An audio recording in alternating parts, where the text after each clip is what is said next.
Еврей ұлтының өзіне тән ерекшелігі мен алғырлығы біраз жылдан бері таңғалдырып келетіні рас. Әсіресе бала тәрбиесіндегі амалдарын үлгі етсек, шешім қабылдаудағы, тереңнен ойлаудағы қадамдары туралы ел арасында анекдоттар да бар. Ал бүгін ұсынғалы отырған нақыл сөздер сіздерге пайдалы болары сөзсіз.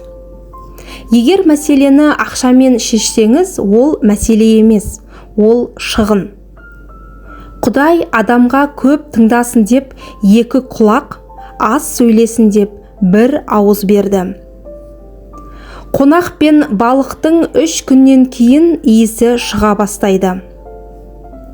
Тәтті болсаңыз, сізді жеп қояды, ащы болсаңыз, түкіріп тастайды. Адам тым болмаса әуесқойлық үшін өмір сүру қажет. Білім көп жеріңізді алмайды. Махаббат қандай тәтті болса да, одан компот қайната алмайсың. Алыстан барлық адам жаман емес. Ата-аналар балаларын сөйлетіп үйретсе, балалары сөйлемеуге үйретеді. Егер әйелдер аз сөйлесе, еркектер көп нәрсе тындырар еді. Жақсы сөйлегеннен үндемей қалу қиын. Әлем адамның көптігінен емес, жоқтығынан құриды. Яғни адам болып қалмауынан. Шаруаның жоқтығы ұлы істерге жетелейді. Адамның жасы келген сайын нашар көре бастайды, алайда кең ауқымда көреді.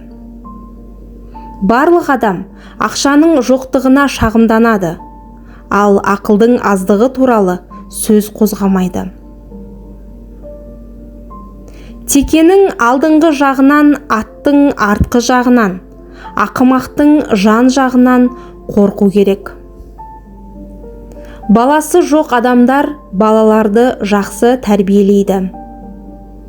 Қорыққаннан өлгенше, күлкіден өлген артық. Шашыңызға ақ түссе, даналықтың емес, қартайғаныңыздың белгісі. Тәжірибе деген адам өзінің жіберген қателіктерін айтатын сөз. Алдымен өзіңізді өзгертіңіз, сонда өзгелердің де өзгергенін байқайтын боласыз. Өткенін көп айтатындар бүгінге айтары жоқ. Ешкімге қызғанышпен қарамаңыз. Қызғаныш ауруға апаратын баспалдақ. Кейде ең үлкен даналық үнсіз қалу болып табылады. Әйелдер аузын ашпағанша сұлу әрі тартымды болады. Досым деп бар сырыңды ақтарудан сақ бол. Себебі досыңның да досы бар. Біреуден құтылғыңыз келсе, оған қарызға ақша бер. Сізді жақсы көретін ортаға анда-санда ғана барыңыз. Сіздің келгеніңізге қуана қоймаған жерге ешқашан аяқ баспаңыз. Нағыз бай адам қолындағы барына шүкіршілік еткені. Алтын мен кітапты бір жерге түсіріп алсаңыз, алдымен кітапты алыңыз.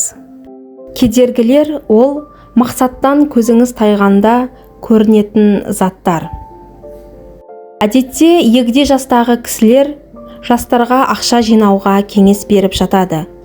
Бұл нашар кеңес. 5 теңгеліктер жинамаңыздар. Мен 40 жасқа жеткенше өмірімде $1 долларда жинап көрмеппін. Сәтсіздік бәрінде ақылға салып, жаңадан бастауға берілетін мүмкіндік.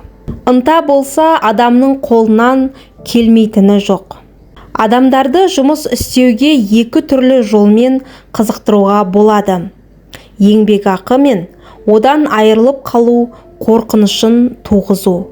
Егер сіз бірдеңені жасауға қауқарлымын немесе қауқарсызбын деп ойласаңыз, 2 жағдайда да сіздікі дұрыс.